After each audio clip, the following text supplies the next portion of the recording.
Thank you very much. Sri Ritesh Pandey ji. Thank you, Honorable Speaker Sahib, Chairperson.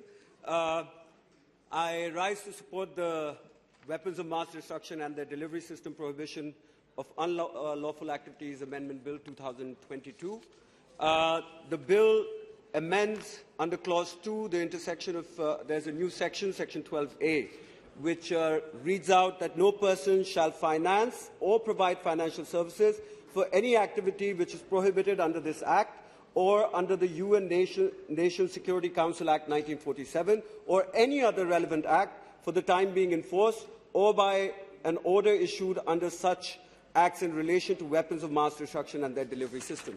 Sir, I have two small apprehensions to this bill, and I'm sure that through my discussion over here, those points will be taken in. In the Resolution 1540-2004, the Security Council decided that all the states shall refrain from providing any form of support to actors that attempt to develop, acquire, manufacture, possess, transport, transfer, or use nuclear, chemical, or biological weapons and their means of delivery, in particular for terrorist purposes. The resolution requires that all states to adopt and enforce appropriate laws to this effect, as well as other effective measures to prevent proliferation of these weapons and their means of delivery to actors, in particular terrorists, for terrorist purposes.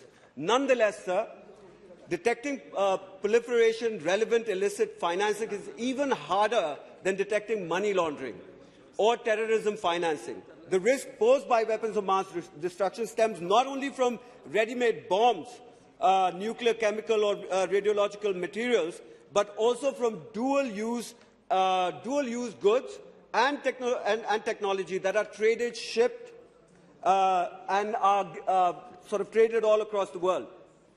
Even the components of nuclear-powered reactors that generate electricity rely on dual-use component technology that can be used in a nuclear weapon program. Also, you can find these things in laptop, transistors, instant coffee also, sir. The same technology is used, which sort of is related to the same matter that we are discussing here. A common perception with the private financial sector is that proliferation financing controls refer to the implementation of country-specific sanctions. For example, those designated to prevent North Korea and Iran from tapping into the global financing system for proliferation activities. However, country-specific sanctions should not be seen as integral but not the only part of proliferation financial controls.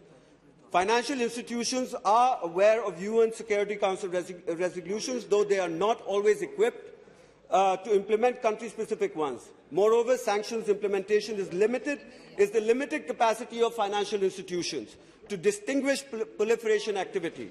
Financial institutions see only a small part of data related to a given transaction, as they do not have the technical expertise to distinguish what is proliferation relevant and what is not. So that's a very difficult thing for financial institutions to figure out, and that is something that has to be taken into consideration. One of the most important areas of the government to work upon is on informing the private sector promptly to match changes in the in the UN designations of entities and individuals. For example, if the UN Security Council designates new entities of individuals for proliferation, but as a given country fails to update this list, what happens is that these financial institutions, they continue to trade with these entities because they're not made aware of these changes in time. So that is something also that needs to be considered, sir.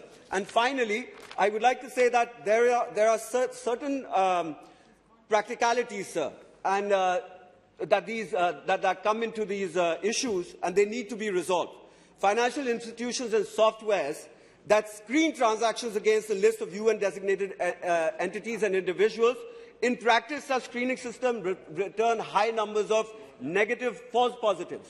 So basically what that means is that because of name similarities, when you update the list, a high number of names come back to the system as false positives, and that percentage is around 95%.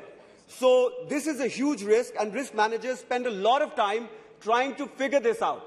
which is very, very difficult for them, for example, to take such high volume numbers named, and they have to get into a menial job of separating them, which they could use for some other thing.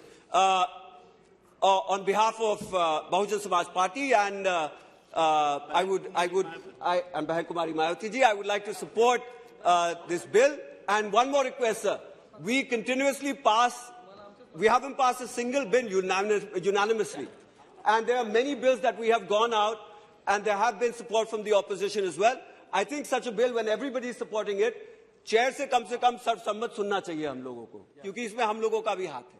बहुत-बहुत धन्यवाद. Thank you. We have honorable members from Maharashtra who are here.